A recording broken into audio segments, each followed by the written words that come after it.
Hi there, everyone. My name is Alexandra Toru, and I will be doing a review on Johnston's Radical Behavior and ABA Practices of Chapter 3.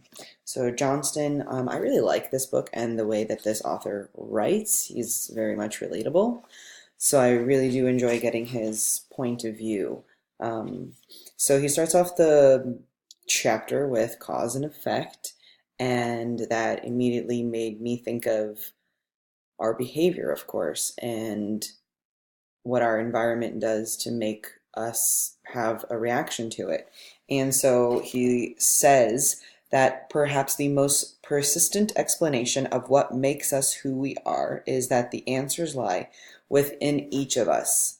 And going on further into the chapter, it says one of the conveniences of putting the causes of behavior in our mind is that they are always available for a guiding role just before we act. So a lot of us are me. We're either super spontaneous about our reactions or we have time to think about it.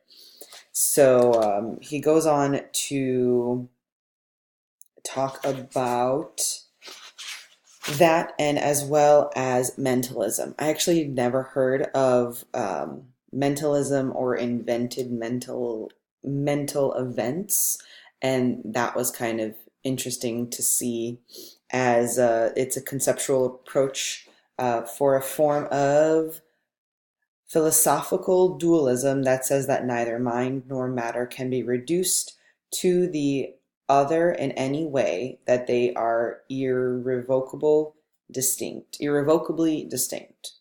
So it's pretty interesting to see how our brains take over. And in one of my notes, I said that invented mental events are easier to process because we've dealt with them before. But Johnston says that that's not good to think that way.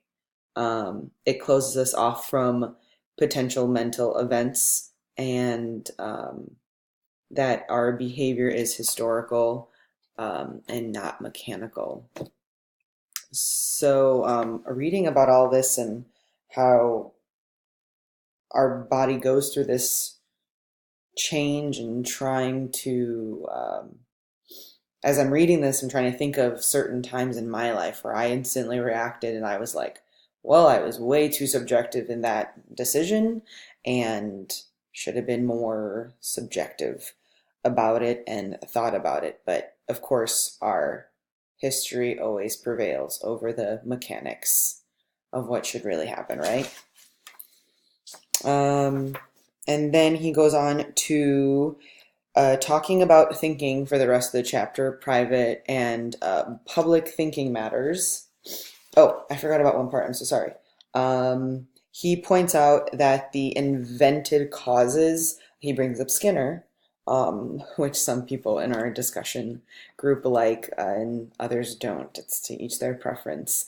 Skinner brings up three inner causes, and just as like quick little tidbits, um, the one there are three general types of inner causes that may help you appreciate the breadth of the problem.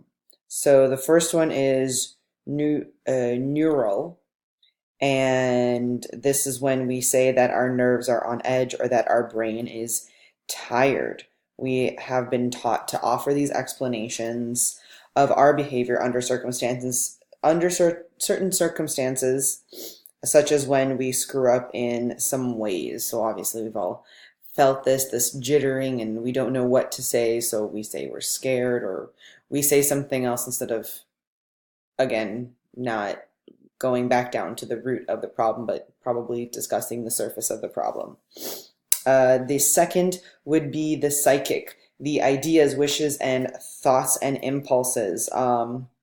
The psychic inner causes are even more common. This type of explanation refers to inner agents lacking any physical dimensions.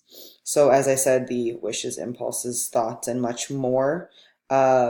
Skinner noted that this practice is hardly limited to lay people. I don't know why I said that. That sounds kind of weird now. Now I seem like a weirdo.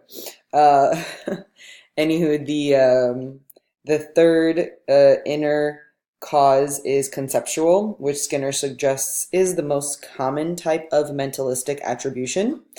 Um, and these casual references are to personal qualities or conditions of some sort, such as intelligence, abilities, insights, habits, or temporary inner circumstances. So when we say that someone does well, it's because of her intelligence, um, is a great pianist because of her impressive music ability. In doing so, what we miss is that there is only one set of facts underlying such casual statements. Um, so these can all be observed in particular ways, and we go through them in different phases and different situations. And so back to public and private feelings. No matter, I in my notes I said no matter how you describe it, no one can feel that pain. So actually, my best friend is currently pregnant, and she has what we're calling it as like baby brain, but we'll just never know what she's feeling. We're just always going to get the consequences of something that we've done or said, and then that just like causes her, to react, or to call us stupid. Sorry, I didn't mean to say a bad word. I'm also a preschool teacher, so but that was my example. If I have it totally out of left field, then please let me know so that I can also change my mindset. And then uh, Johnston also talks about thinking, and that according to Skinner, it's behavior which alters and affects the behavior and is reinforcing because it does so. Um, oh, it says, my bad. Skinner defined it as behaving, which automatically affects the behavior, and is reinforcing because it does so. So thinking as a behavior that has automatically reinforcing effects on the person who is engaging in it. Um, and that behavior results from our interactions with the environment. Again, of course, as I stated previously. And then there is the emotions and feelings, because we all have them. The psychological literature, this sequence of environmental events is abbreviated into letters SOR, which stands for environmental stimuli, which leads to events inside the organism, which then leads to over responses. And what in that all means is that that the environmental stimuli are taken as causing the internal events, which are in turn assumed to cause the organism's public response.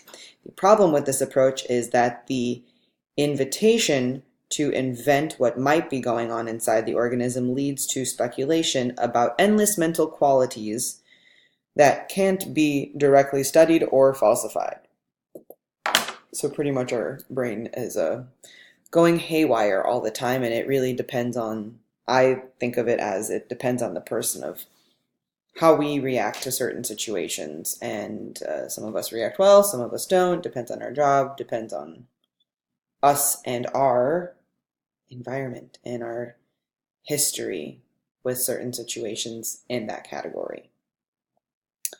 And then we go on to talking about the everyday way we talk about emotions, and how they affect us, and the colloquialisms, and not really getting down to the proper terms and terminology of it.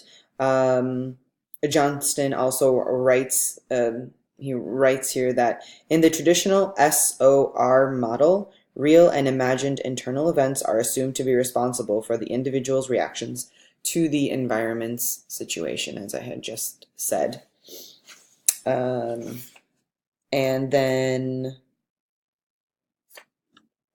Next was 3 reasons for not focusing on sensations such as feelings and emotions. Let me just get there. And so, number 1, we are not wired to detect what is going on in the under our skin. So our emotional vocabulary is weak. So even if we're experiencing it, sometimes we don't really know how to describe it. I was actually talking to one of my coworkers the other day, and we were talking about a situation where I was younger and I couldn't describe what I was feeling, but I had an image of it in my head. So I didn't learn the word nausea for a really long time. I didn't know what it was. I come from a bilingual household, so my parents didn't know what nausea was in English. They could tell me in Romanian. But when I got nauseous, I would think of a pan and having grease in it and it just like rolling back and forth because that's what my head felt like. It wasn't really like a throat or like a chest kind of feeling. It was like in my head and it was very wobbly and I was like, what kind of wobbly sensation is there in the world? And grease makes people sick, so that's where I started calling it a greasy headache. And then I went to the pediatrician and she's like, that sounds like nausea. Boom. So now I have a category to put my greasy headache into the nausea category. Uh, just for further explanation. And then the second reason, we talk about our emotional life in ways that go beyond any underlying physical emotions. So crying of happiness and then crying of sadness too. So one emotion can mean 2 things, of course. And then the individualized emotions in certain situations are different from someone else's emotions and reactions, of course, because as this chapter and as we continue to read, no one experiences the same emotion like someone else. And then the chapter goes on to talk about responses and how to be better at reinforcing them. We have our in our verbal community, and that our verbal community didn't teach us to discriminate about private events. We should not even be aware of them. And then there's attributes and traits, and attributes change with experience. Traits more fundamental to someone's personality. And then we have our mentalism fixes, that we have to catch the phrase of mentalism talk when someone's talking about it. We have to rephrase the mentalism, ask what do you mean, or ask ourselves, of course, and then replace it with a more appropriate scientific vocabulary. So that's the summary of the chapter and how I understood it. And